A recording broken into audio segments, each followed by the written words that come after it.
I'm just kind of at a loss for what to do with this movie.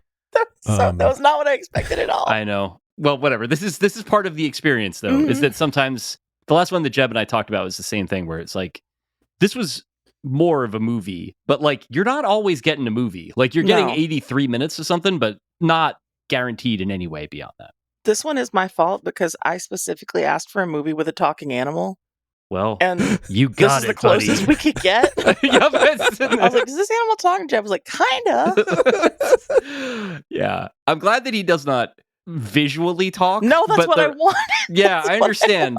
Well, look, we'll do a supplement. We'll all watch Snow Dogs. We're all going to do DMT and watch Snow Dogs together, and I think that'll be really nice.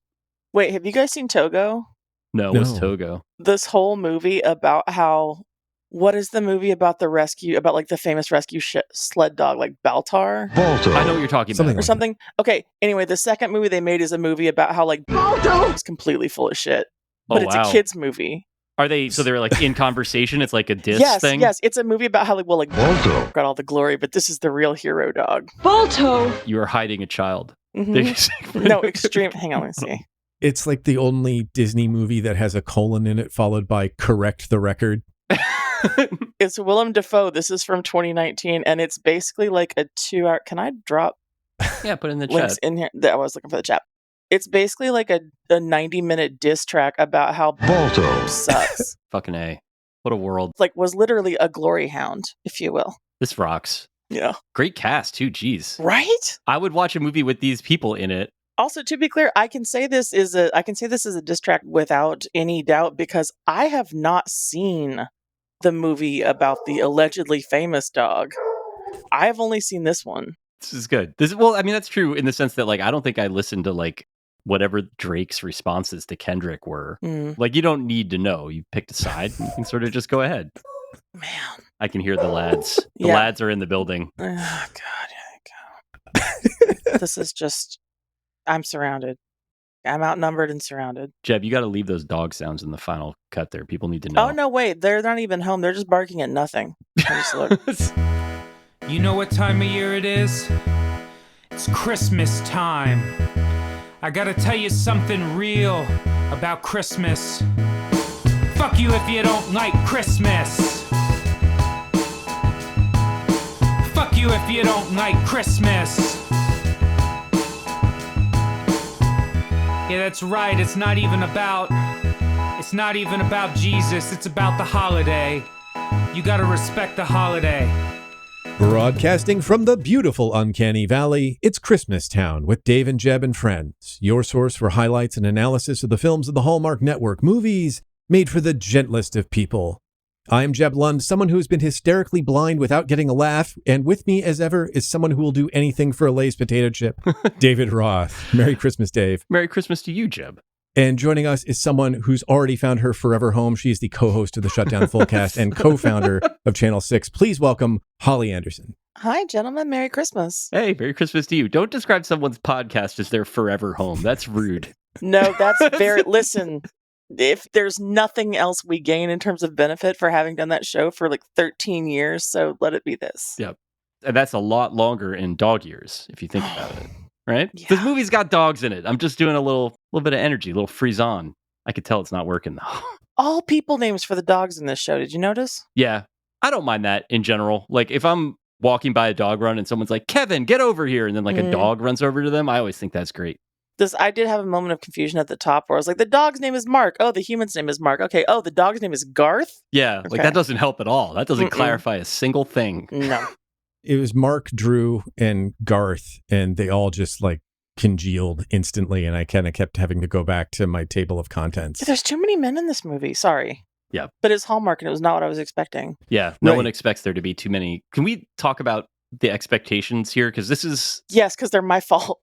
I just wanted to get like a baseline reading on your understanding of Hallmark as a universe, like how much you had seen before, how you were experiencing it, and I guess build toward a level of expectations against which we can bring up the, well, a lot of this movie, really. So my baseline understanding of this universe is entirely through memes, and not even a lot of memes. I don't know if I have ever seen a Hallmark movie in its entirety. Not one of these, not as we understand them in this canon. And I know this because every time I brought up one that I had heard of to Jeb when we were talking about what to do with the show, he would have to tell me that's a Netflix movie. Yeah. Or something else. And this is absolutely not I'm not a trash person. Like, I've seen Love Actually 200 times. So I've seen Dodgeball more than that. So trash movies of either gender do not faze me. This is just not something I've ever really not your flavor I of don't refuse. know why. Yeah. I don't know why. No, that's exactly it. My cinematic refuge is like Roland Emmerich, right? Mm-hmm. Although I would love to see him do a Hallmark movie. So I asked Jeb for when he was asking me, like, okay, is there, when I couldn't pick a movie, I was like, okay, is there a theme you would want? And I said, is there one with a talking animal? And he said, kinda. And that turns out to have been. And then I saw there was a Grey's alum in the cast, and I was like, okay, I have grounding. I can start here.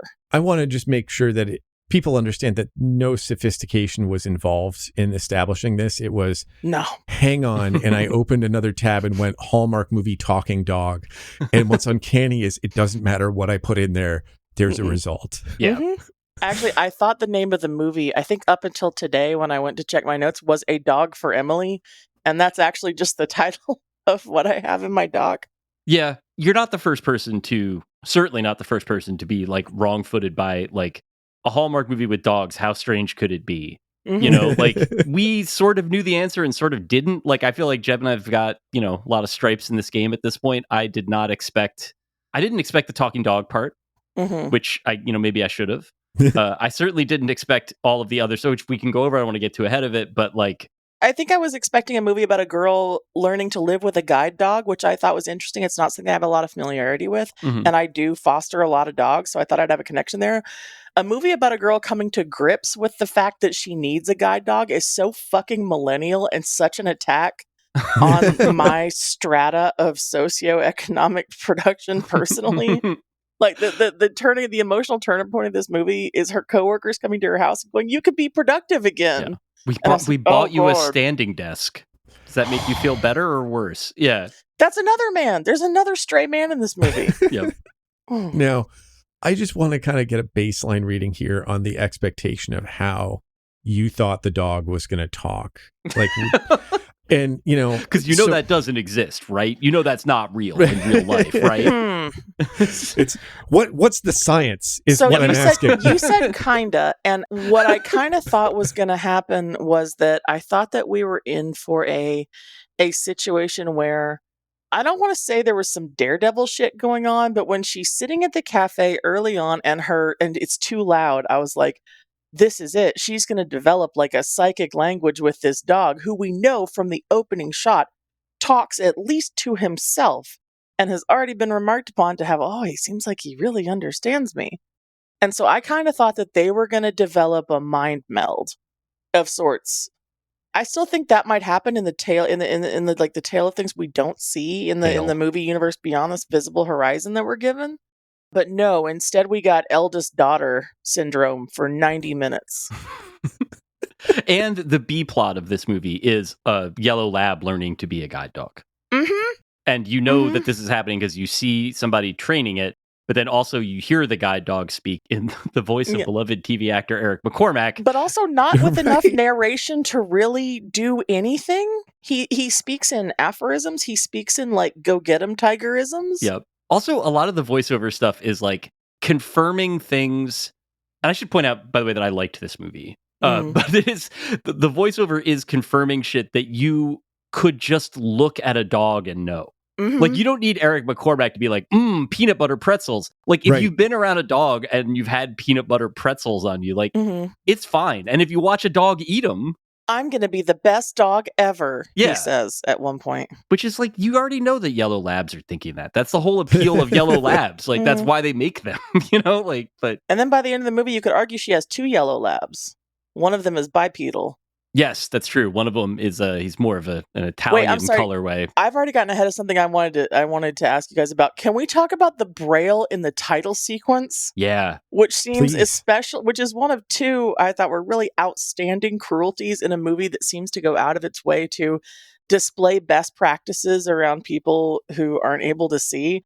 There's braille on the opening screen, and I actually stopped the movie because it continues for the first few titles. There's the word, and then there's some braille underneath. And I went and looked, and I was like, is there some kind of QR code reader that people with seeing difficulties can point at the screen and read along or something? Like, is there some kind of accessibility thing built into this movie? And then No, after ma'am. the top line cast, those disappeared. I'm like, oh no, they're just being cute. They're Yeah. making a joke about braille that blind people can't even see because they can't touch the screen and see the braille, because that's not what braille is. Yeah. This hung me up for longer maybe than I should probably cop to. No, that's a fucking case level I deficit. spent a lot That's of not time wrong. trying to figure out whether there was some like actual accessibility thing they were doing. I feel deep in my bones that what that braille says is to end your free trial and register your copy of Adobe Braille Converter. Yeah. Like feeling it at, like going out, getting it impressed on something, feeling it with your hands, Yeah. and lorem ipsum dolor sic amet Or at emerges best, into your it's mind. one of those like American Eagle shirts with a Chinese character that Yeah. just says American trash on Right. it. Like, One of my best friends in middle school was from Taiwan, and this was the late 90s. So she got a real kick out of telling people what was actually on their shirts from PacSun or whatever. yeah, Hi, that's Judy. a Shout out. classic 90s behavior too. I remember there's I don't remember what they were. Marcus Camby had some like kanji tattoos that I think were generally agreed upon as just being, those are just lines. That brings me to another question. When is this movie set? Don't worry about it. Because- Don't worry. because- It's all right. Because this lady works at what is pretty clearly supposed to be a tech firm. And not only has she never heard of the fact that she can set up her phone for accessibility, which forms like 20 minutes of the plot, nobody at the hospital tells her this. It has to be the nerd coming to her house from work to set up voice to text. And she goes, "Oh, I'm officially a texter." I'm like, "What? Yeah. That one I How loved. old are you?" That's like, I'm still waiting for my mom to say that, by the way. She is still not a texter, but that is 100% the sort of thing that a extremely old person says the first time that they text like the okay emoji to you. Yeah, my 12-year-old niece has somehow gotten my dad's iPhone set to where every emoji face he types turns into the unicorn version of that face, and he cannot turn it off, which is delightful. Yeah, that's what it's For all me. about right there. Less for him. But I could not figure out the notion of when this movie is set bothered me the entire time. It feels very much like something they had lying around from 2012 or 2010 or something. Mhm. But yeah, it's not only timeless but placeless. Like even the Washington? sort of I was thinking Washington State. It's Like certainly Tony, Canada, Seattle Holly. suburb. it's Yeah. Canadian something, but that's the Yeah. one area like when they have done this sort of movie in the past, that's where they have always said it. Like Portland to Washington kind of Yeah. corridor. Like, what if Maine was incredibly rich? That's the visual they're going for. But yes, this does have, I really hate to This- quote West Wing here, but Boston, California. yeah, it is Right. that look. That's It is the very vibe. upscale-y. It's the the bit fact where that Cabot Cove was shot in Mendocino, right? Yeah. Mhm. this bit too, there's a couple of, there is a lot of that kind of like placeless Canadian affluence. Like Hallmark doesn't like to upset viewers by showing them people living in like dirty homes or whatever. So it's all just like various levels of upscale Airbnb that you can have. Yeah. But this one, when Emily repairs to her mom's house for the recovery, like seeing how breathtakingly lavish the home that her mother lives alone in She's never gonna see again. was a solid LOL to me. Like just And there's a like, bald eagle in the a front bald yard. Did you eagle see in the the damn bald yard. eagle? Opening onto this majestic cove. There's just flowers everywhere. Yeah, it was. Well, anyway, we're ahead of ourselves. Have you ever been up to that part of the country, by the way? Because there are some like Burien and those surrounding suburbs of of Seattle are absolutely like this. Yeah, it's like America Plus. Yeah. It's so Right. aggressively beautiful. So being from where I'm from and having spent most of my time here, I'm aware that the East Coast is kind of the minor leagues. Like, If you've been to Vermont in the summer, yeah, and it's a lot of the same vibe. Maine is amazing. I just feel like there's levels to this shit. Like Yeah. there's not any place in, like you're not going to mistake any of the locations where Guiding Emily takes place for someplace that could be in New Jersey. And I have to own that. I can't pretend that there's any other way around it. Yeah. I wanted to remark on the kitchen island was larger than my living room. Just the Yeah. island. I was Yeah. just very upset.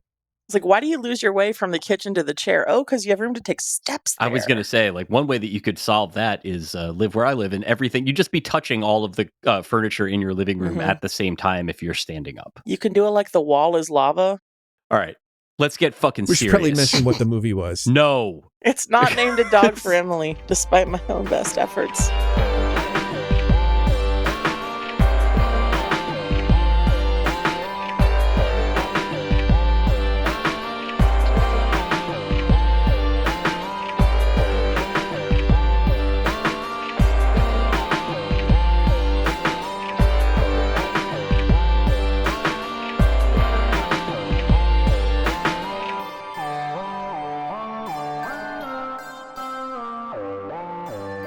I still feel like my question about the mechanics of the talking dog hasn't been answered, but like we can come back to that. Yep. People should know that we watched 2023's Guiding Emily. And Holly, you're going to need to summarize the plot for us in a minute, and Dave is going to time you. If you get it in under 60 seconds, you get the attaboy or the add-a-guest, I guess. If you go over, you get the Price is Right, like the... You know. But the thing is, that's all going to be put in post, so you won't be harmed by any of it. All right. You cannot deliver a small electric shock to me through this? Nope. That's Riverside Platinum. Okay. So I'm going to do the cast rundown for you just so that it saves you some time on the recap and so people can chart which actors have been in what. So Sarah Drew is our lead. She's from Grey's Anatomy. And Everwood, she plays Emily. Antonio Cupo, who played a sports anchor in A Winning Team, the movie we covered with Ryan Nanny in episode 126, Journal to the Center of the Turf, plays Matthew. A classic. Eric McCormack of Will and Grace is the voice of Garth. Sharon Taylor is Katie. Christine Willis, who played the grandma in The Last Bridesmaid, which we covered in episode 59, Quantum Leading to Robert McNamara, plays Martha. Wasn't she also in David E. Kelly's Big Sky fame, or was that the dog mom? The dog mom was. I didn't know you watched Big Sky. This is going to be a long episode. I said I'm not immune to trash. All right. No, I mean, I also watched it, so this is nice to be hearing about it. Anyway, I was like, where did I know her from? And then I had to realize that's where I knew her from. Yeah. Maddie Finocchio. Bullshit. That's not a name. That's made up. It literally is the Italian word for fennel. A lot of people don't know that. Emerald Finocchio. We last saw him in Holiday Date, which was episode 78. He didn't understand a hammer. He plays Drew, is Drew the good guy? I can't remember now. Is he the bad guy? Is Drew the coworker? Yeah. Drew is the engineer brain. Then we have the immortal Peter Benson, who is also in Holiday Date, as well as like 6 other movies we've Hallmark done. Legend, Peter Benson. He plays Mark, the service dog trainer. Toby Levins, who we last saw in Picture a Perfect Christmas from episode 74. Agent Cody Banks 3, Destination Stepmom, plays Connor. Carenza Cooper is Zoe, the next door neighbor girl. Selena Martin is Lindy, who I've forgotten. Laura Adkin is Steph. Lillian Doucet Roche is Gina. Preston Drabble is Alex. And Linda Coe, who was one half of the slang team in Josie and the Pussycats, is Dr. Anderson. And last but not least, we have David Attar, who is in the excellent Round and Round, episode 131, Live, Donut, Repeat. He plays Carlo. Those are your players. You got to line them up and knock them down. Yes. Hold, please. Sure. Why? Is this diegetic or non-diegetic? You can determine for yourself. You know what the great part about this is? There are 3 rooms away on a different floor of the house. Fantastic. This is just what's coming up here. Good work, guys. Okay. Hi, Sunny. Hi, Betty. All right. Me? Plot? Yep. I'll start recording when you start talking. Okay, to the best of my understanding, this is a 90-minute fever dream about being an eldest daughter and how asking for help is harder than going blind. We have Emily, our hero, Sarah Drew, who is some kind of tech girl boss who pushes a healthy work-life balance and is a climbing gym coach in her spare time where she emphasizes 3 points of contact, but none of that safe, clean living is enough to prevent her from being in a climbing accident with her no-good fiance where she goes blind. And then the rest of the movie is played in parallel storylines about her future guide dog, Garth, learning to be a guide dog while she spends the entire movie trying to not ask for help. Wow. And then eventually is forced to ask her help. by, in turn, her mother, 10 her seconds. coworkers, and her climbing gym buddy, who later becomes her boyfriend. And then she gets the dog with 16 minutes to go. You know what? 56 seconds. Wow, that's impressive. Yep. That's why they pay me the medium bucks. Now, I don't know if you know, but with Riverside FM, you can upload some of your standard sound effects per episode, but we're playing it on an iPhone into the microphone. That's much All right. nicer. I think everyone will appreciate that. All right. That's for you, Holly. You earned Thank that. you. That's right. I did. It would have been good if that sound playing through your headphones had somehow made the dog start barking, but Did you guys see the look of cold fear? that yeah, just sorry. hit me? Sorry. They can't hear what I'm saying. Mm-mm. We live in the woods is the thing, and they don't get exposed to this shit off enough. But one of them is afraid of beeps. Oh. No, I mean, like, is not Just in general? afraid of other dogs, cars, people, anything. The microwave goes off. Forget it. Red alert. Yep. Who could know what is going on in a dog's mind? It's the sort of thing they should make a movie about. She's not the dumb one, is the other thing. Oh, here's the dumb one. Hello, baby. Okay, so now I want the answer. When you imagine the dog talking, were you Mhm. imagining the look who's talking kind of setup that they did with the movie? Or were you picturing like Summer of Sam when the black lab is like, I want you to go out and kill. Now I'm picturing Summer of Sam. Kill! Yeah. He's got the tremulous lower jaw, and you're like, Mm. that's too far. Like Emily herself, I think I was hoping without hope. I was picturing that the dog looks at Emily and we hear Eric McCormack's narration.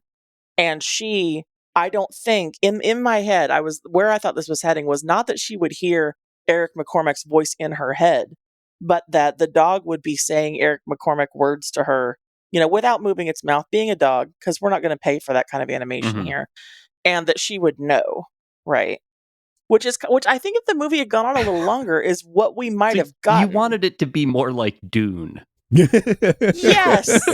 I think that's fair. I think that's a All right, fair it's a fair ask thing. from me. Yeah, it doesn't seem like it's I too don't much. need a movie about how, I thought this movie was very well made for a reason that I'll get to, but I would be way more interested at like watching how somebody learns to live with a guide dog. That's not something I've ever seen before, especially a yellow lab or a golden retriever, whichever one this was. And instead we got 75 minutes of her asking for help is transactional, and eventually if I ask for people enough times, they'll leave me. And then 15 minutes of her hanging out with a dog. What you're describing right there is the Hallmark difference. Yeah. It's the way that you can take any story, any possible scenario, and make it about putting yourself out there, or not being afraid, or the three things that every Hallmark movie winds up being about. They somehow found one here. I think the thing is that generationally, I was not prepared to be so specifically targeted Mhm. like this, in this fashion. You're in this image and didn't like it. Mm-hmm. It's I have tough. been a chronic illness girly for 2 years now, thank you to the past 2 presidential administrations. So there were moments of this that rang really true for me, like when she says, I lost my sight, not my decision-making powers. I was like, yeah, that's relevant, because I've been in a wheelchair on and off for 2 years, and it is wild the way you get treated on a spectrum of things, from people talking really loud to you, and I'm like, the wheelchair is not deaf, Right. to people who talk to you like you're a very small child. But we didn't really get any of that exploration either, which was kind of it. That's kind of what made things like the braille sequence in the opening title stand out for me, because you had people like Zoe and Lindy, the waitress, who both of whom steal the show. Yeah. I think that girl steals the show. The little girl steals the show. A little too old to be a Moppet, but Yeah. steals the show. That's a discussion for later in the episode, but I also would exempt her from Moppet status. She's too old, and she's a little. You can tell she's going to grow up to be brassy. But you have these girls both very clearly, and a couple other people, performing best practices for dealing with blind people that you may encounter out in the world. How to make them comfortable, how to help them navigate the world. And then you get, for example, Emily has a coworker who appears to be at least partially paralyzed based on the wheelchair they're in. I don't think this guy speaks. I don't think we ever see his face or get a name. Yep. And at no point at all does he give her any input into what it is like to navigate the world as a disabled person. I'm like, well, that's weird. I did not have a chance to go back and watch. Was it plain that he was in the early scenes before? Yes, he's in the opening meeting. And I was like, oh, we got a diverse team. I didn't see him until the end. He's in the first meeting. They frame him from the back like this is Danger Mouse, right? You think he's going to spin around and have a white cat in his lap. But I don't even think we get this guy's name. Anyway, which puts into my head of like, does Hallmark think that actually disabled people are depressing? And the answer is probably because they think poor people are depressing. That is true. They can be inspiring as well. I think that what this has in common with, I've already forgotten the name of the movie that we watched last, Jeb. That movie was also sort of a movie and then sort of an educational film about best practices in dealing with, in the case of the previous movie we watched, basically how not to start an avalanche and like what to do, like what is best like safety practices on the hill if you're skiing or if you're just, hiking around in the woods. And the movie itself, it's like way more interested in like telling people what like an ice bridge is and how to identify it than it is in like creating any sort of romantic tension between the male and female leads. Yeah. I thought she had decent chemistry with what ended up being her beau at the end, though. She did. Also, Sarah Drew crushes it in this. She's amazing. One of the best performances I've seen in a Hallmark movie. Yeah. Like when she actually does break down, that's great. That could be a weird thing in Hallmark movies too, because being really good at crying can sometimes kill the vibe. Like if an actor is capable of crying in a way that's convincing in a movie that is otherwise just made entirely of cotton candy and hot like, cocoa, you're like, blotchy. damn. Yeah, right? Yeah. Takes you out of it. This is the part I didn't know when to bring this up because, like, it feels too sort of, I guess perfunctory and businesslike. But we've also been watching ones recently that like we started calling rom-soms, right? Because they're mainly downbeat stories that are about modeling adult ways of engaging with these relationships. And we talked a little bit about that earlier, but I'm specifically thinking of the one where it's I can't remember the actual movie's name, but the episode name was The Almost Famous of Brain Cancer.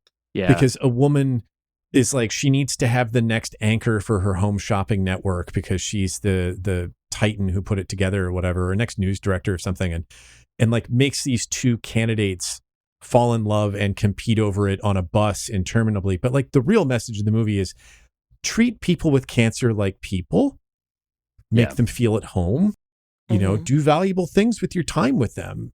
And so much of this felt so far away from like, there's not really a lot of goofy in this. There's so much crying, but it's completely undermined by what you said, Holly, about it not modeling good seeking help behavior. So, there were great behaviors modeled to her, like from other people. Yeah. Like how to be like in it, Lindy, to your point there, in terms of like how to, if you're serving somebody that can't see, like how can you be helpful to them? I actually found that very useful. Like I have down in my notes, I was like, this is fucking news I can use. I was like, that waitress is smooth with it, right? Like she does not, like she sees a lady in sunglasses and she's like, ma'am, I'm putting your iced tea down here at the top of your utensils to your right, and just keeps on going.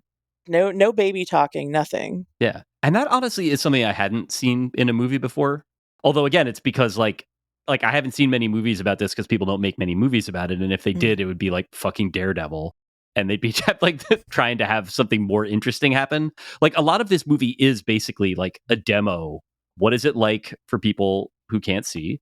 And how do they get around in the world? And how can you help? All of which is very nice, but none of which coheres. You shouldn't have centered the dog then in all your promo materials. Because like if it was Sarah Drew, I probably still would have watched this movie if it was like on a list of like ones we were picking from, right? And my wife was like pumped that it was Sarah Drew. Like she didn't know. Listen, she went through some shit in Grace. I know. So I'm like, okay, I know this girl can cry. Yeah, she stayed with that show for longer. And so like when I think that Sarah Drew's herself, I think like fairly religious and maybe politically conservative, but definitely fairly religious, and like eventually probably would have made her way to this type of work. And I say this all the time, but I like, she should have as much of this as she wants. Like she's great. And I think also is like, Jeb and I say this a lot about Robert Buckley, who's like just like got enough personal charisma to like sort of put stuff over simply by being in it. And Drew in this case, like she has to do some real acting in this and she lands that shit. But she's also able to do, when you see her at the beginning doing like the twinkly stuff, like that's in there too. Like she can manage any of it. When you described the movie like that, like you did a minute ago about it being about her journey being a model, that kind of really hit me because at one point I wrote this down. She says she apologizes to somebody because she's apologizing throughout this movie. At one point she actually says, sorry, I'm usually really independent. And that's when I thought the tide of millennials heading for the infirmity of age is going to be a motherfucker. You thought boomers were bad? We have a generation here. of which I am absolutely dead smack in the middle of, who have been coached out of asking for help about fucking anything, because that's a sign of weakness. So you think old people are cranky about having to like move into assisted living now? Wait. So like in that sense, I'm like, as viewing it through the lens of public service kind of takes my respect up for this a notch. Yeah, I'm also maybe trying to like doing it a favor. Mm-hmm. We've tried to put it in some sort of context, right? Like in terms of like other Hallmarky movies. Mm-hmm. Am I missing stuff, Jeb? Is there like other shit that this reminded you of? Because I did literally just mention the last movie we'd watched. I was so struck. I mean, like, I'm struck by the fact that both of you have so much more sophisticated things to say about it than I've been thinking about it, because like my overwhelming reaction to it was, this is such a fucking bummer. Like, how are we going to talk about this in a way that's funny? And I was really hoping for this certain brand of Hallmark loopy here, because I thought, you know, we sort of sproing around through that subject matter more There's easily. Also so many other Hallmark movies with dogs that are exactly the movie that I think, Jeb, you thought we were getting here. Yeah. Where it's like Jen Lilly being like, ah ha ha ha ha. She like leads a dog through a meadow while like, and that's like, and buys there's it a 100 crepe. of those. She buys it a fucking crepe. Buys the dog a crepe. Want some crepes, please? Huh? Yeah. This is the other thing that I think is new to the Hallmark universe. Jeb and I had one of these. We watched a movie, Holly, because Michael Ironside was in it. And it's, you know, it's our policy if you see Michael Ironside in a movie to watch it. Understandable, yes. And that movie is 100% about like, so your parent is declining and a fall risk. How do you get them to go into assisted living? And it was like jazz. We were both, that was the answer is jazz. Yeah. But the film itself was like kind of a tough sit in its way. Like it wasn't bad. Everybody was doing good work and everything like that. But it had that kind of like instructional film energy to it. But it was like about something that, you know, both of us, everybody. It made me sad about my parents. Yeah. It made me super sad about my parents. It made me think in ways that I don't want Hallmark movies to make me think. It made me feel in ways that I have for sure managed to avoid feeling. It's a threat. If they can get to you like this, they can do it at any time, right? And it's taken the relaxation away from this, because you think that you're going to watch a movie with a talking dog that's going to, like, you know, not Bruce Willis because, you know, of his brain, but something like that, you know, some wisecracking, and you get this, and it's just like, you know, it's stifling. It's a little overwhelming. You know, so I'm kind of with you, Jeb. I was not expecting to be emotionally attacked during this process by the movie. No one ever sees it coming. And then, you know, she said, here I go, I wrote it down. Accepting help from others seems unavoidable. Oh God, this is a horror movie. Yep. That's a direct quote from my notes. Yeah. So there's a moment where this movie hits a turn, and I have it underlined in my notes, where it seems like it could have been the type of movie for, it's like 18 minutes, basically. Mm-hmm. You think it could have been the type of movie that we all, I think, went into thinking that it was going to be. Which, is it where you thought she was going to cause the accident because she was driving? Yes. Well, there's a lot. Well, wait, the stuff where everything that when it became. Because they fainted that like 3 times. Clear that she was going to lose her eyesight. I was like, I remember my wife was being like, are they going to show it? And I was like, no, it's too expensive. It'll be hinted at. They did kind of show it in an inexpensive way. But so Eric McCormack, otherwise, again, as a dog, having dog thoughts, putting them down on the record. But not a lot of dog thoughts. Not a lot of dog thoughts. Even by the standards of those of us who. Why did they make they did not need to. You can take the dog talking out of this movie, and it's the same movie. That's 100% true. Which sucks, because I was like, I'm here for the dog, and it turns out to be so superfluous. Yeah. So this is my question. Like, did you at any point feel like, or do you now, right, feel like this was originally just a movie about a woman learning to get outside and walk with a cane and confront her blindness and her need to seek help and, you know, let herself be vulnerable to her community. And like it tested horribly and they added a dog? Yeah, or somebody was like, you know, it needs another hook. And they're like, well, what's... Yeah, I think that's completely plausible. Yeah. You know, it doesn't integrate until the last moment. And everything before involves like unexpected bit of telepathy from a dog. So there's a moment, and this is not just telepathy, but you're aware that the dog is kind of an omniscient narrator, like it is capable of remembering things. Because he opens the movie, like his voiceover is the first thing you hear, right? First thing you hear, you're watching puppies romp around. The first time that the dog sees Emily, and she sees him, she like, you know, it's a little puppy, gives her some licks. It's very cute. Do you remember what he says? Yes, I have it underlined, which is... That was the first time I saw Emily. And it was the last time she saw me. God and damn. that is when you know that you are not watching the movie that you thought you were watching. You're watching a movie where something terrible is going to happen and a dog basically has a God's eye view on the whole scenario. Yeah. And that is a much weirder type of film to watch. There were a couple of unexpectedly metal lines in here. Yeah, that one, it was. Despite still needing to tear the house apart and needing to be place trained, but still having these higher orders. See, this is where it doesn't, this is where I question the science. So. Yeah. I'm starting to think they made a lot of this movie up. Right. They're playing fast and loose with a few parameters here. I expect more from Crown Media than that. This kind of lines up with and it's not just because, she has a job, she loves her job, her work seems very much to define her, but there's a lot of like corporate underpinning to this movie, and like maybe can be read as covert corporate messaging that I find very sinister when she's and one of those things is very early on when she's before the accident, when she's in one of her work meetings and they're getting into their agenda, and she's like, okay, let's start with customer defects. And I'm like, what is that? Yeah. We don't know what company this is. We don't know what they make, what service they provide. But apparently something they are addressing in this team is customer defects. We are fixing people. They work at the $1 Million Man company. The product cannot fail. It can only be failed, Holly. Yes. Something. Other ways in which this movie is secretly like corporate. You notice at the end, Garth gets put on a pip. Oh, that's right. Basically, he kind of does, doesn't he? It kind of turns around for me at the end. I'm like, is this a corporate movie? Because Garth knows how to hold out for what he wants and deserves. Savvy negotiator. And gets it. He gets himself put on a pip. They mentioned even in passing that his appetite is gone. The thing that defines Garth, which is a love of peanut butter, that is well established over the course of the film.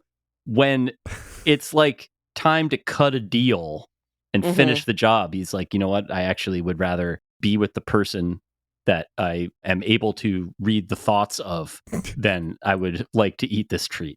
When those two discover peanut butter and potato chips, watch the fuck out. Yep.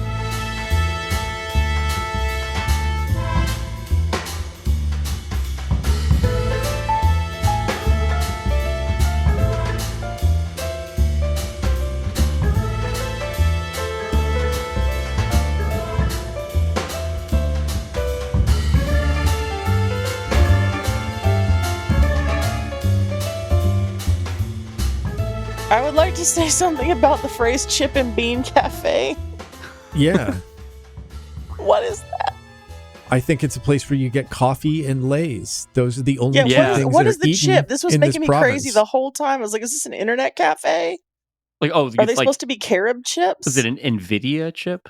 It's a place where it's an AI facility. I thought maybe it was supposed to be healthy because at the very beginning she goes, sprinkles do not go on donuts. I'm like, oh, you're going to be no fun. But then she promotes a healthy work-life balance. That is Hallmark coded. That's a way of telling you that she's a buzzkill. The only other thing we're would be good, but not too good. Yeah, non-dairy milk is the other big one there traditionally. Anyway, so the other thing I thought was that she's like me and she's never seen The Simpsons. Wait, what? Don't derail. No, that's a real thing. People get really angry at me about that. Yeah, we can't derail this podcast further. I'm just going to get upset. You can yell at me about that later. I was thinking that in the light of like hearing this derail 2 podcasts at least when it's come up in the past, and then somebody reacting with like, what? Not even. And it's like, no, she hasn't. She just told you. Yeah, she just said no. So only the Treehouse of Terror ones? Like, yeah. No, I've seen one Treehouse of Horror, I think, but not the whole thing. Anyway, it's not for a good reason. I didn't watch TV till I was like a sophomore in college because I was in this insane like dance academy. So did you see an angel in this, Holly? So like, all right, just for the sake of this segment thing, we try to find an angel sometimes. I thought it might be and still think it might be. What did we decide his name was? The tech guy from work? Drew? When he turned up on her doorstep looking like he was out of the box. Yeah. So Drew is an interesting case because he presents alarmingly and yet does do, like, he's like a little too intense. The way he's shot is he's getting the kind of like Vincent D'Onofrio Full Metal Jacket angles a few times for reasons that I don't totally understand. But he is extremely benevolent. I think that is like a not unreasonable choice. What stood out to me is this is the strongest case for his like angelicism was the fact that he's so helpful, but very safely sexless. Not weird.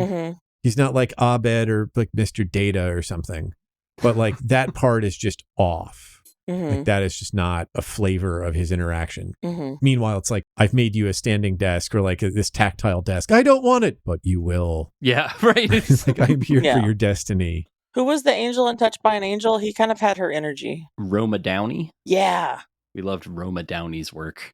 What was I listening to the other day that Roma Downey was like, before she married Mark Burnett, was married to like a professional athlete? I didn't know she was married to Mark Burnett. Yeah. Whoa. She's married to Mark Burnett. And before that, she's married to Leland Orser, the great, weird, squirrely character actor for 2 years in the late 1980s. That is a pull. I don't know where I was listening to a podcast where people were talking about Leland Orser. Could have been anywhere, really. Do you want to talk about food? Yeah. Can I do my angel bit real quick? Oh, I didn't know you had a different one. Please do.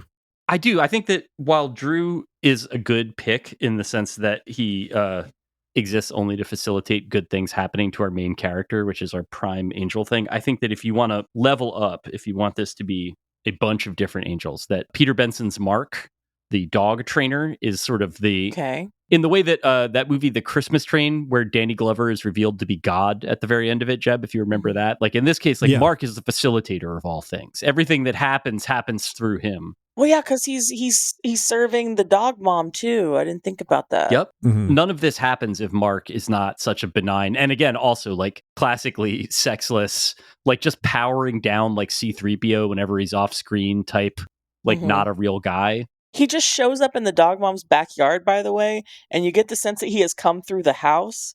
Yeah. And I guess they could have texted or something, but he seems... I remember thinking, does he have a key? Yeah. I thought for a while that they were trying to set up some sort of relationship thing with him and Katie because of the fact that I was just like, he's there again, huh? Like, he's like, how is he just... Does he have a toothbrush that he leaves there now? Like, what is the nature of this relationship? But That was the second most unrealistic thing next to a lady with a fake service dog leaving a public place the first time she was asked. Yeah. I did not buy that at all. Absolutely get her ass.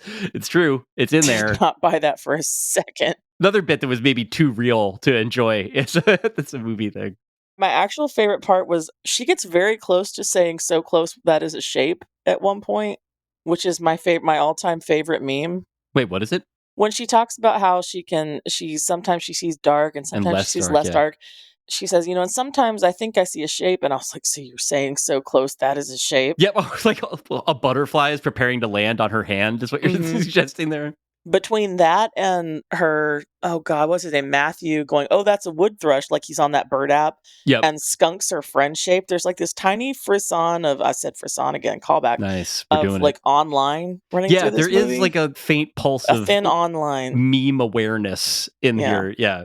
Also, my sense that this whole movie could have been replaced by her just downloading the Birdsong app and finding happiness that way. This is like stealth advertisement for Merlin. Do it the way the rest of us do it, lady. The other reason I'll put on for Mark as the angel is that Peter Benson has been, as Jeb said, in a million movies he's watched, he's always been either a prick or the Baxter type boyfriend that you're like a wine clown type guy you're waiting to get churned out so that a different dude can step in and be the actual male lead. He's been the non-douchebag guy, like at least once, where it's like where the female lead is like, hey, I've given it a lot of thought and we've been together for 2 years and we're engaged, but I don't belong with you. And he's like, you know what? That is so true. Yep. There have been a few of those, some conscious uncouplings. We don't see as many of those these days, sadly. I got lost a minute back because I thought you said wine clown, and I was like, is that a Hallmark trope? Oh, I said wine clown. Oh, yeah. I said it. That's a guy. Yeah, it's a type of guy. It's a Hallmark type of guy. Oh, that's awesome. I like that so much. I don't know what I thought you said instead, but that's much better. No, that's a Jeb term. Do you have a one-liner like that's brilliant. Ready in the glossary on wine clown? It's like somebody who's going to tell you all about the prefix menu when you really just want like a plate of fries, and he's not going to stop. And then that's the relationship for like 20 minutes or 40 minutes. And then she's like, go away. Yeah. That guy is disappointed.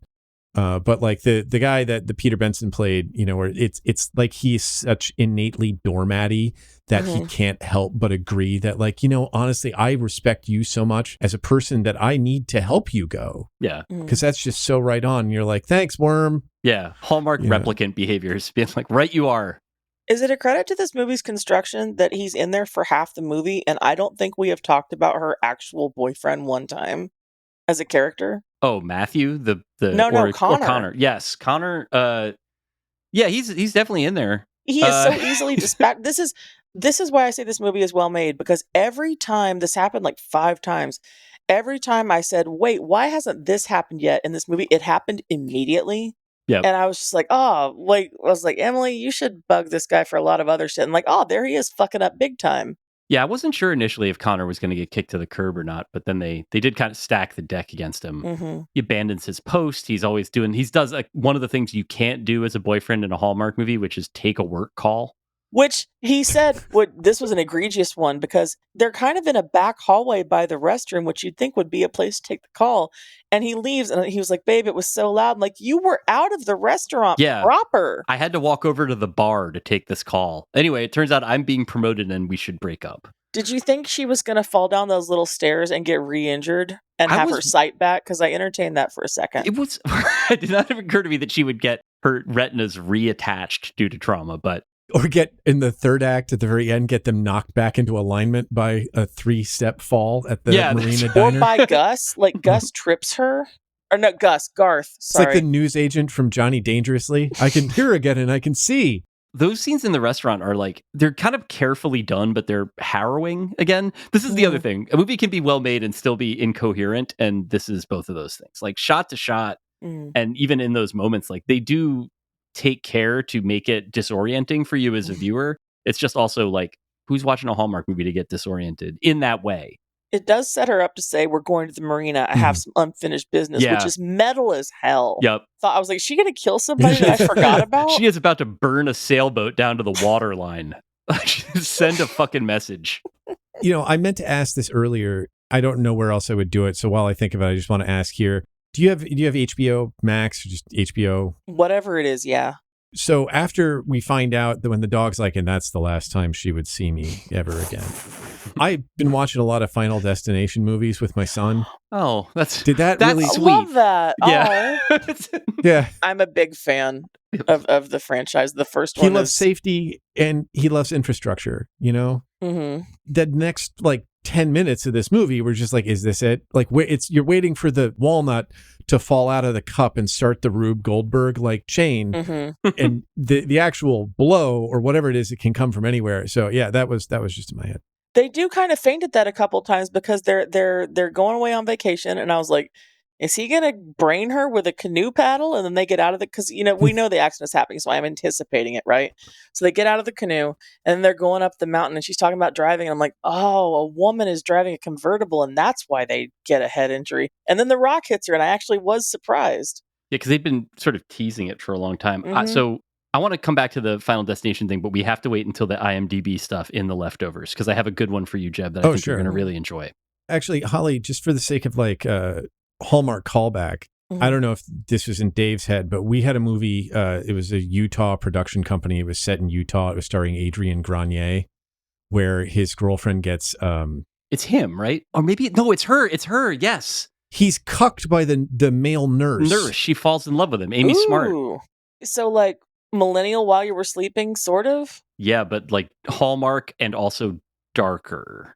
Okay. And also the moment when she slips and knocks her head on a rock is really kind of I know that Hallmark couldn't film the Mario Kart universe, but it's a similar there's just a real whoop, it's banana, you want to see rings coming out of her? Yeah. When she is. The movie has not established we're going to bum you the fuck out for a little bit and you're going to see some crying bona fides yet. And so how close is it going to hew to slapstick was a genuine threat. Mm-hmm. I guess the actual injury being both kind of cheap looking and then also just not fun at all is a nice little harbinger of what's coming. For whether the rock hit her or she hit the ground or a different both, rock. I sense. Yeah. Did she get Scylla and Charybdis? Those aren't the rocks. Those are something else. No, that is right, isn't it? So Scylla's the tide pool and Charybdis is the rocks. I thought those were the clashing rocks. Never mind. Okay. I thought one rock had one name and one rock had another name. But I thought maybe they did that because they were chickening out from making him overtly the bad guy. He slips and ejects a rock from the rock face, and that goes perpendicularly out and hits her right in the forehead, and then she falls back and knocks her head on the ground. That is absolutely how I read it, yeah. Yeah, I think that's... It was just trying to add that extra layer so that it's not this jerk, he takes her sight, and now he's going to take the job in Tokyo. Her mom just disappears too, doesn't she? She's out getting after it. She's out chasing Wait, dudes. this is very symbolic. Do you know when I think her mom disappears? When she puts her in the car to go to work the last time. She's like, oh, I'm back at my job. I can forget all the other people in my life. It's definitely after she goes to the school for the blind. Oh, okay. Mom tends to recede in a lot of these when the boyfriend becomes more real. And then you don't really revisit her unless she's watching you kiss him for the first time. Because they really like it when there's a crowd. Yeah. Secretly gathered. Gazebo-ly, in many cases. Gazebo-ly? Bunch of Gazebo-ly. gazebo lurkers. She got off a good one early when she told him that, like, moving your shoes does not count as doing a lot. Yeah. There's some disses in this one. There's some genuinely good lines. Connor does get worked over pretty well in this. Mm-hmm. But yeah, like mom will be there when you catch your boyfriend kissing somebody or you think is going to kiss them. And, you know, of course he doesn't. But then you have to go back to mom and you talk to her for a bit. And then your boyfriend comes back and then you're finally taken away from mom for good. This is where I feel like it's not targeted millennially, generation-wise. Like, my mom doesn't know the names of anyone I've ever dated. No, it's still very boomer coded in terms of the dating. Like, Yeah. you know, mom and dad are always like, you come over every Sunday for a breaded pork chop Yep. and some green beans. And we say like, so whatever happened to that Chris fella? There's a special someone in your life? Or you've been dating him for 4 years now. When's he going to pop the question already? My boss's grandson's a doctor. Yeah. This is also a world that seems to still have pensions, you know? Mhm. Yep. One thing she definitely does not have when faced with lifelong disability is any mentioned financial troubles. Yeah, she's ready to resign and just be like, you know what? It's not really important where I'm getting my health insurance from. It's not what it's about for me. I was like, you're being very blithe about that, young lady. Yeah. Well, to be fair, they also don't really mention the inconveniences she placed on her mom by taking up residence in the East Wing. Yep. Yeah, that house has a name too. She's like, I'm retiring to the Brambles until such time. Yeah, as it's definitely got like a name like an MLS team, like Seashell or something. Yeah, it has a definite article in it. Mhm. Like there's a the before Yeah. whatever the name of that house is. The driveway from the road is 3/4 of a mile, and there's a ha-ha in the yard. You ready for this?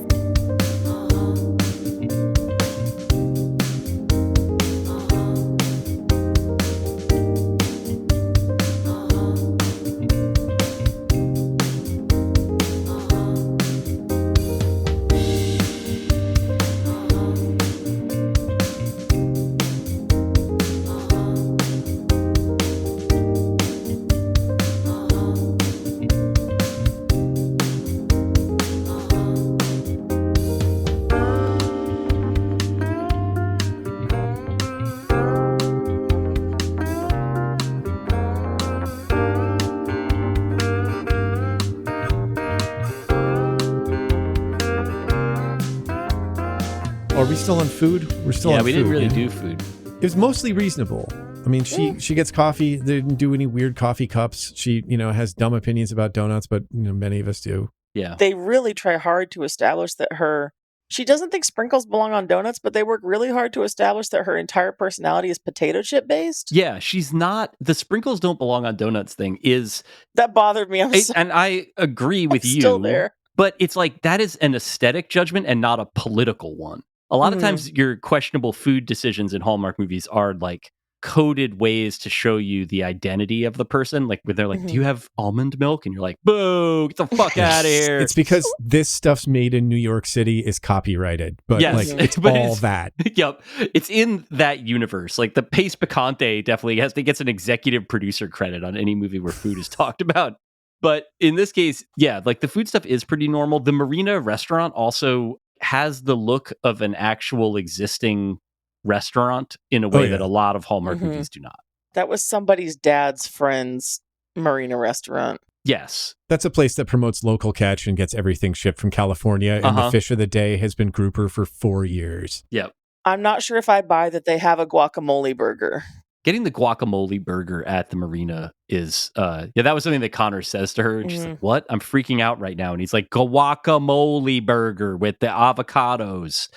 And that's another moment where you're kind of like, all right. Well, and then she doesn't want to eat it because she doesn't want to have green stains in her shirt, but she's going with the bacon burger. Yeah. Medium, which is going to be juicy. Emily, make choices. Just because she is experiencing A loss of her sight does not mean that she's going to start eating burgers cooked wrong. And like yeah, that's fair. But you're going to be prone to ejecta, right, from that kind of patty. Oh, highly prone. Absolutely. Upsetting turn of phrase. And like, if you don't have the OxyClean on hand, the grease stain is going to set in. You know, and the that's just bathroom's as not bad. going to help. She shan't find the soap. She's got wet hands, blind, no boyfriend. Mhm. This is not a way to go through life. Yeah. What she should do is get the lobster, because then they bring a bib. Yep. So true. Problem solved. Kind of amazed Connor didn't like pull one of those, like, can I have a bib for my blind? Yeah. Why did they call this blind date? I thought for a second you're going to be like, why didn't they call this a bib for my like bride or something like that? A bib for Algernon. Flowers for algorithm. There we go. But this was another area where I will give them credit on the food. Food makes sense. Lobsters for Algernon. Credit where it's due. Dogs like peanut butter. Breaking. Dogs do like, I was going to say, so as people of dog, I haven't owned Yeah. a dog since I was a child, and I didn't own it so much as I lived in the same house as it. All the treats that the dog gets, those all make sense, right? Mhm. It's the dog stuff more or less scan. Yeah, you got to give them peanut butter to make them look like they're talking. Yeah. The moment with the dog cupcake, it was a little confusing over whether it was a dog treat or a person treat. Yeah. That seemed like the sort of patio restaurant that they probably did advertise, like you can get the human blueberry muffin or you can get the peanut butter cupcake for your Yeah, dog, that and it's like tracks. 99 cents. Well, and I guess Mark would also be the type of guy who would share a peanut butter cupcake with a dog, even if it had a dog biscuit in it. Yeah. But that's not good for his But stomach. to your point, No. this also seems like the place that would have dog biscuit cookies for people. Yeah. That's right, Jeb. It's not good for its stomach. People, Listen. it's not people food. I've never fed a dog a crepe. I'm trying to imagine the smell that would ensue. When Riggs was quitting smoking and he had to eat those dog biscuits, some of us thought that was charming, but also we were kind of curious, and there were some downstream effects, right? Wow. Remarkable. Don't like the use of the word stream in that, but I understand. Some of us have a lot of Maylocks. There is a great moment in Hacks where Ava eats a bunch of dog cookies on a plane and everyone yells at her and she's like, they're grain free, which would have fit in perfectly with this movie now that I think about it. So David and I have an exercise where we talk about where this fits in the Hallmark universe, and I think we already did. It's in Washington. You know, you can look up things that are like that. We also mentioned the amnesiac Utah thing. So And then I think in a broader sense, it fits within in the Pumpkin for Clendathu school of Hallmark movies. That's the name of the Michael Ironside one, Holly. Sorry, I should have prepared you for the fact that I was about to say a Pumpkin for That was- Clendathu. yeah, That's what we called the Huh. episode. it's an ugly title, a bug title. Yeah. This is yet another generational attack on me personally. There's a I lot. didn't know Michael Ironside was still in the league, though, so thank you for Yeah, that. so That he's- is gratifying. He's a little less defined shape-wise than you're used to. It's just kind of one big ovoid Ironside So sort he's of more of a form. torpedo. Yes. He looks like somebody who belongs in suspenders now. but he nails it. Yeah. Mm. But yes, this is like, it's within that sort of like, not even rom-som. I mean, there's a rom element, but this is like, this is an instructional film for those experiencing grief Yeah. of some kind or other. So I think our next one should be Overdetermined, which is basically Hallmark hitting the same note over and over again that you've already anticipated from the introduction to the character, or just jamming on a theme over and over as if you did not already consider the numerous times that it had been a controlling factor in somebody's behavior. Holly, you already seem like you have an answer for this, or am I like reading too much into your refusal to accept help? No, that was it. Did you have that too, or do you No, have more or something else? less. That was the bit, certainly the bit about Emily that was underlined the most. Mhm. It could have been worse. I feel like that's in general Yeah, where I am with foster this mom, movie. for example, completely normal. Yeah. And I think that the ways in which there's times where Hallmark movies will drag their main character, their heroine, for being a person or like feeling bad. And they don't have, I mean, Emily does have some moments of sort of self-pity. They're all pretty justifiable, in my opinion. It's really more the like, you need to learn to accept help from other people. You need to sort of like accept that you're going to have to do more things in different sorts of ways and in different communities than you've done them in the past. And it's like, that is more or less there. It's not the sort of thing where they're like sneering at Danica McKellar because she's afraid to go on a date. And I guess there's one more point to that. When she does get the help that she gets is of extremely high quality, even when it is foisted on her. And there were two moments in particular that I remember thinking like, okay, she's surrounded by quality people, right?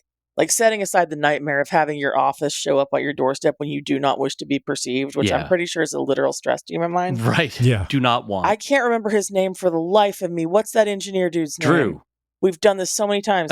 He makes her an app that makes the little crossing out noise that the app makes when she crosses something off the list. That didn't make me tear up, but I was like fluttery for a minute.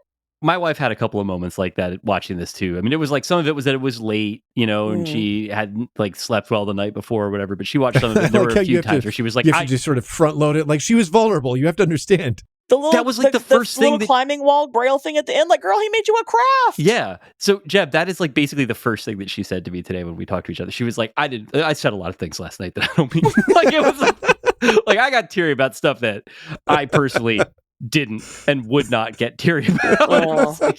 I did tear up at the foster mom saying goodbye to the dog because I have and do foster dogs for a rescue organization. I have very much been in that place. Yeah, I wanted to ask about that. I've never fostered a dog. I know a lot of people that do it. They seem to get a great deal from it. Mm-hmm. It also seems fucking excruciating. Like both of these things are true. All right, fair enough. It kind of keeps things lively around here. We're a good test case house for this because we have in this household 2 kids, 2 cats, and 2 existing dogs.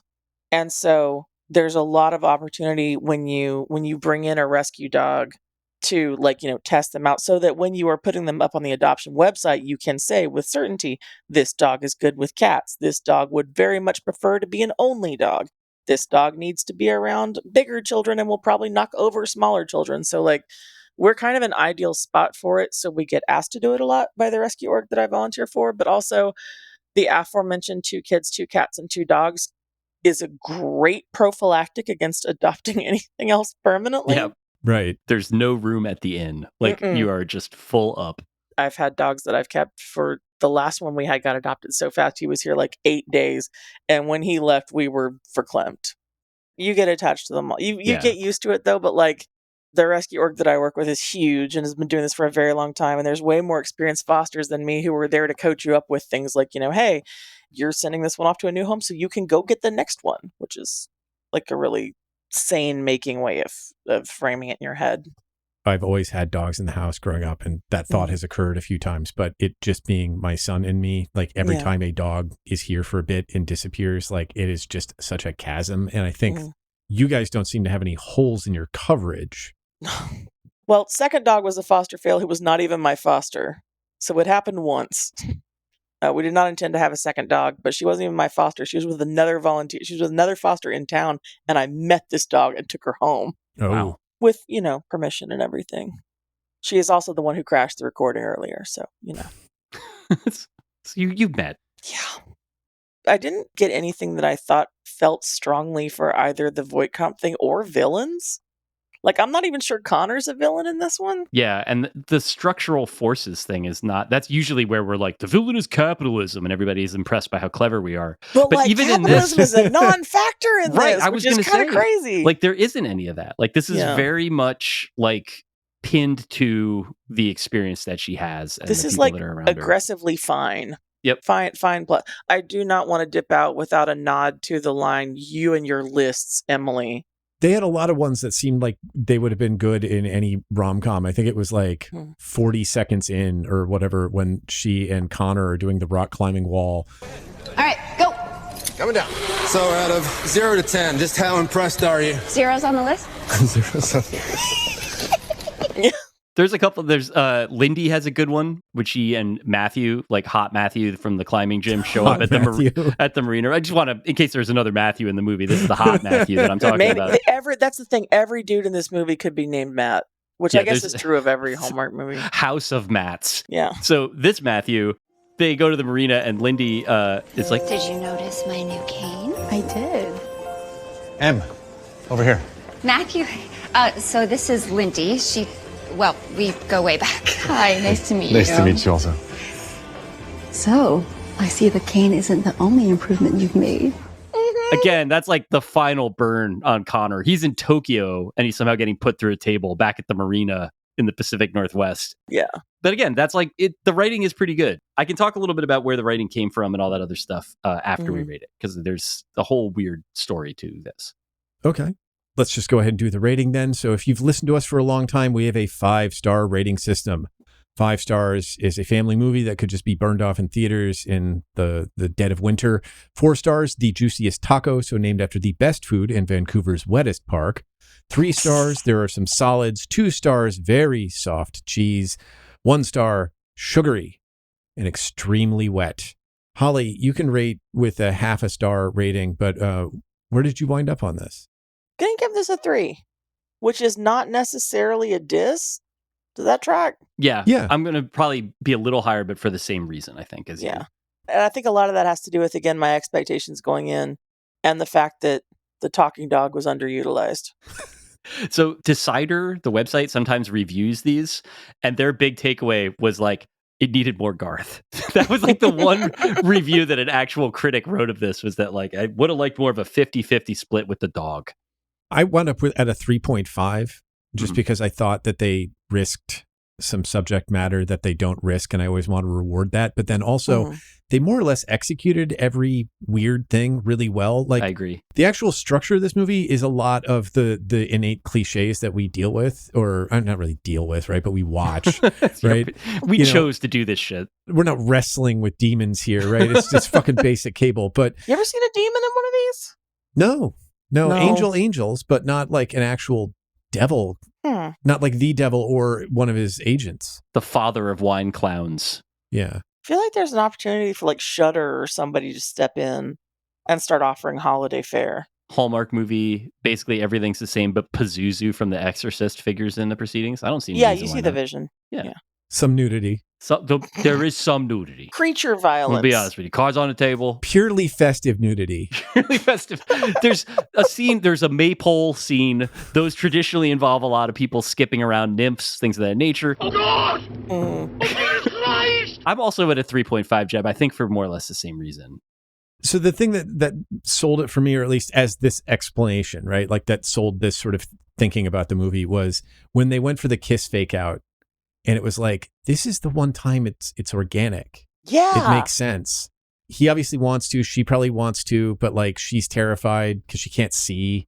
And he's like, I don't want to be the guy. Like, I really got the sense that he was like, I don't want to be the guy who's taking advantage of the blind girl. I want her to really want this before I can kind of commit. And so there is that kind of like agonizing, hesitancy and break. And every other time they do it just to fill 5 more minutes. Yeah. And because they have to. Because you can't kiss. And those actors genuinely did have chemistry, so that worked too. They absolutely did. Sarah Drew elevates the material significantly. I feel like this is, would have to go back and listen to the score that we gave Pumpkin Everything, Jeb. Maybe we gave it a 4. It's possible. Probably. There's like a borderline an argument for a 4 here. I'm at a 3.5, but it's the same sort of confused type of movie. Like, it's just not a type of movie that exists, but it's like a little confounding to watch. And yet I think that moment to moment, it's executed extremely well.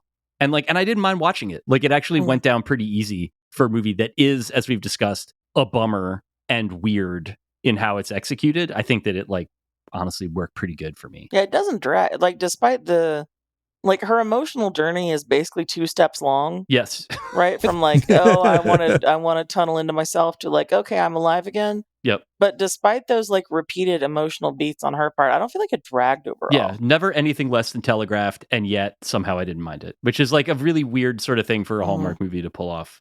I don't know. It's a hard-earned 3.5. It's a weird one. It was not what we expected. If you came back on the show again, we would not watch a movie like this because... This was my fault, though, because only one movie like this has been made. It's not your fault. This could have happened to anybody. But I do want you to be here for one where they feed the dog crepes or, I don't know, churros or something. Yeah. Yeah. The dogs wouldn't talk in that one.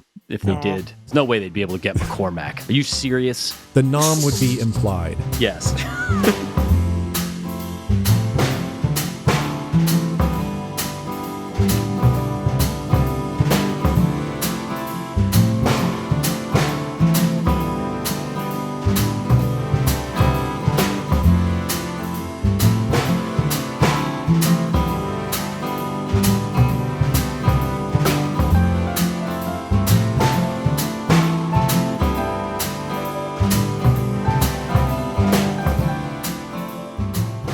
ratings question for you two. Sure. Are either of you Letterboxd guys?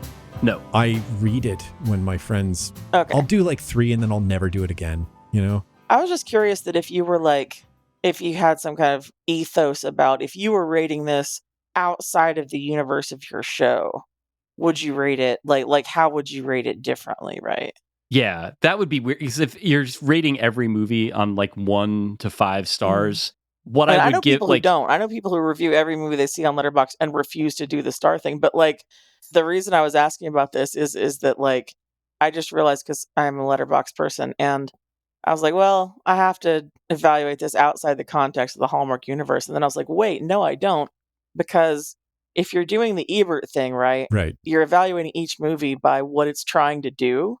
that. And Actually, in that yeah. case, the rating is the same, right? And would carry over. It's just weird though, the idea of being like, to me, this is a 4 out of 5 star movie. It's exactly as good as Clute. Right. Like, Yeah. no, it's not. Like, you know, like that's Well, not. see, this is the funny thing about Letterboxd. You know, when I told you, like, I'm an Emmerich person, so like 2012 has 5 stars on mine. Nice. Hey, I just bought my son the Blu-ray because it's his favorite film. You'll appreciate this. I was in LA when they were doing promo for that, and there were all those. Do you remember the with the creepy font, the Mayans warned us billboards? Yeah. There was a building wrap or a bus stop ad in LA where somebody had flipped it to the Wayans warned us.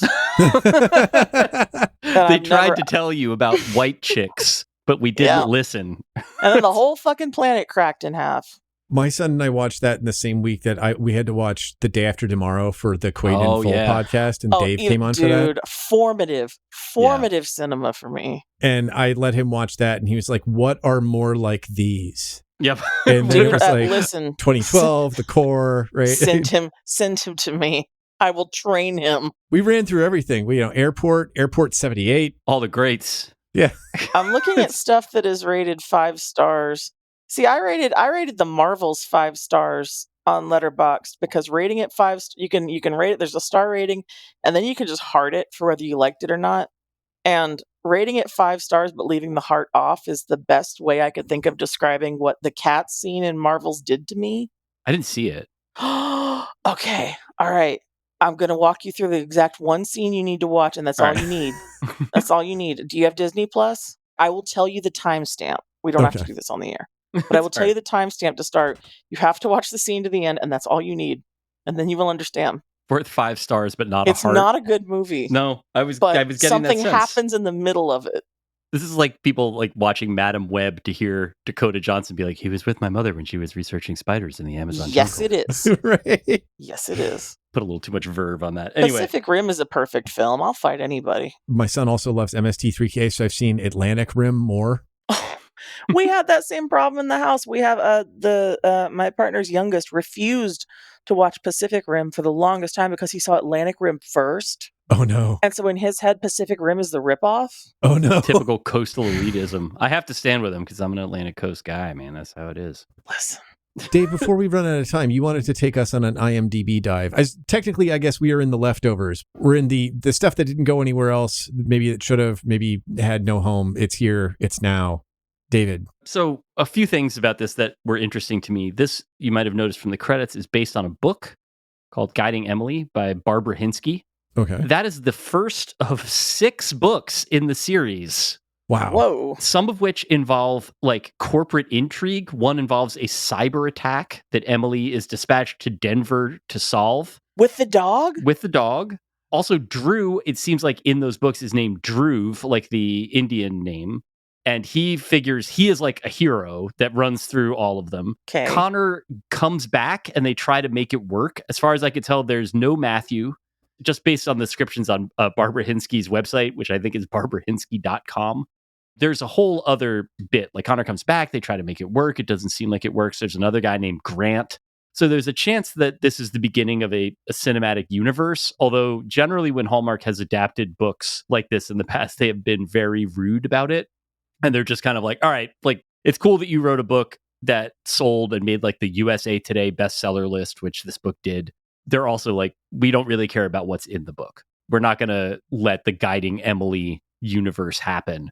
Like one of the movies that we gave 5 stars, Jeb and I, was based on a book, completely changed it. It took out one of the main characters killing a child while driving drunk, which you got to do. Sure. But like they were just, Hallmark is just like, nope, not for us. The other one was an orphan. Yeah. He was scarred by that. Yeah. It was crazy. Like it was a very dark thing that they then were just sort of like, we're going to replace all of that with hot cocoa. And it more or less worked. Obviously worked They well cut enough their for us. pinkies off in front of each other at the Manchu Walk. I don't think that happened. No? I don't think that part happened. That's not the Yakuza one? It was, yeah, it was Michael Mann's Tokyo Vice Road to Christmas. All right, so the other stuff that's in this. That's a chain of descriptors. So just a couple of other credits for things that people involved in this have done. Director Andy Makita, I believe this is the first of his that we've seen, and yet I have my doubts because I am faintly aware that we had seen a previous movie by the director of CBC's Mr. Hockey, the Gordie Howe story. That is a movie that Andy... What's that about? Andy Makita directed that. Kathleen Robertson is in it. My wife. Then... Sir. I'll just boost the audio on that. Yeah, congratulations on all your success. Little delay pedal on it. Yeah, Antonio Cupo, Hot Matthew, was in a Hallmark movie. Hasn't done very many. I thought he did a good job in this. Good-looking guy, decent chemistry with Sarah Drew. He was in a movie called Love at the Thanksgiving Day Parade, which is 100% a Simpsons joke. Even if you haven't seen The Simpsons, you can definitely imagine Troy McClure saying that as a credit that he'd had. And then the one bit that I was saving for the end, I did not know that Final Destination was going to come up. Matty Finocchio, Drew, the forgettable Drew, is in Final Destination Bloodline. Shut up! Yeah, he plays a doctor in it. I haven't seen the movie, but he's like... He's going to have a lot of instruments in his office. Oh, yeah, big time. Like, and those are not secured properly. Nope. Like, there's just no way. They're just on a tray. Like an old-timey bone saw abattoir in there. Yep. This is one of the best types of like Kismet-y Hallmark casting, because he's done all the other stuff that like productions in Canada, like good actors get. You know, he's in iZombie 2 or whatever. As we there's mentioned a lot earlier. of Supernatural and iZombie crossover in the IMDb. Yep. As we mentioned, like Katie's been in like Big Sky, but then was also in Nancy Drew, which was another like CW, very Canadian looking. But the best is when these guys will go directly from like a Hallmark set to like a Saw sequel. And it happens way more often than you'd think. This is the first Final Destination one, I think, though. So shout out to Matty Finocchio. Congratulations on being our first. A pioneer in every way. Is Tony Todd in any Hallmark movies? Great question. Sadly, I think the answer is no. Shit. It would be great. R.I.P., buddy. Yeah. He gave us so much that could have, like, if he was in one, like, because I feel like Candyman, not as a concept, but just as a word, does belong in the Hallmark universe. And I feel like if they had had another few years, we might have figured it out. Oh, man, a Candyman Christmas. Yeah, it's nice. It sounds nice. You got to be careful. You better watch out, I think you mean. You look in the mirror and you say ho 3 times. Holly, did you have any leftover stuff? I was looking through. I don't think I have anything. I have one stray note of something that I want to go look up and find out what it's about. When that lady, when her blind teacher is walking her through the woods and she tells her to listen for the sound shadows. Yeah. I assume that's a real phenomenon. I want to go find out what that is. Once again, it sounds metal as hell. I was going to say, like, super evocative phrase that I was assuming, like, that I didn't even look it up because I was like, that's definitely a term of art. Like, nobody just makes that up. That's nature's reverb. I guess that just underlines I would have appreciated learning more about the mechanics of like how all this works. Yeah. That's and less about her fifis. But again, then this wouldn't be where we are with the movie. I do agree that stuff was compelling, though. Yeah. Listen for the sound shadows. Just disappears. Sound shadow. That's a Tony Todd Hallmark thing.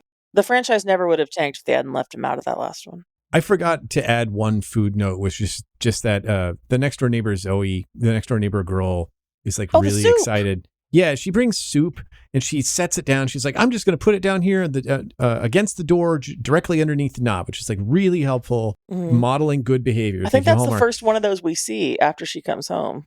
Yeah, I think so. You're right. Yeah. But the soup looks like SpaghettiOs. Awful. The little loopy pastas in it, that is 100% out of a can. It's like Italian wedding soup, yeah. Yep. But not like... But didn't she say her and her mom went to live with her grandma after the divorce? That looks very much like a soup that kind of grandma would make. That scenario, we're back at grandma's after the divorce. It's that. You're getting soup with veggies and pasta in it because you're sad. Yep. That's some divorcee living with grandmother ass soup. A lot of the meatloaf has ash in it. Now, human ashes are pebbly. I don't know if that'd be good for meatloaf. No, not cremains. I mean, It's a just something that's like binder. filler. Oh, right? okay. Yeah. Sorry. I don't know why I went there. It's because I brought up Final Destination. That's my fault. Honestly, every podcast ought to have cremains, but I just like that word a lot. Is that a trademark term, or is that what they really say? It's a term of art. Yeah, the industry term for, because it's not just pure ash. You still get, like, to quote Al Bundy biting into the burger after he's talking about the ash catcher, bone. You get a little bone in it because it doesn't quite burn all the way. Here's a guy that's watched a little bit of Poker Face so far this season, it seems like. Giancarlo Esposito gives a speech about cremains in it. Oh, no shit. Oh, I haven't started the second season yet. I'm so excited. I still haven't finished the first one, so I'm going to... I'm wholly excited original. for what's about to happen to you. You're in for a romp. Well, Holly, thank you so much for putting up with this really weird... I mean, it was going to be a weird experience anyway, but it was like an unpredictably weird experience now, and it wasn't nearly as clown shoes goofy as we were used to, but... It was way weirder. Thank you for coming and joining in. Thank you guys for having me. I know we've been trying to schedule this for months now, and also, once again, I'm sorry that I picked this movie. No, honestly, I'm glad I saw it. It's nice to be wrong-footed by these, and it was awesome to have you on, so thank you for doing it. Oh, thanks, guys. Before we get you out of here, I know you can welcome to plug your work, but if you want to plug any charities or rescues while you're here. I'm a volunteer for, the full name of it is American Black and Tan Coonhound Rescue. We actually work with all kinds of coonhounds and bloodhounds. It's coonhoundrescue.com. The big hook that we have with this rescue is that if you decide wherever you are in the lower 48 that you would like to foster one of these dogs or adopt one of these dogs, that is available on our website, we deliver. Wow. Dog will be brought to you free of charge, vetted and up to date on all their shots. All you pay is the adoption fee. That is my personal gig. I either take dogs from the shelter, from the animal hospital to their foster homes, or, best part, take the dogs from their foster home to their new forever people. It's the best gig. I kind of like it to being a florist. Nobody's ever mad to see you turn up on their doorstep with their new dog. And, just tooling around with a laundry basket full of puppies in the backseat. There's no better way to spend a Saturday. That's power. That's it's wonderful. the best job I've ever had. Sorry, full cast. Well, thank you so much. Merry Christmas. Yeah, Merry Christmas. Thank you. Merry Christmas to you.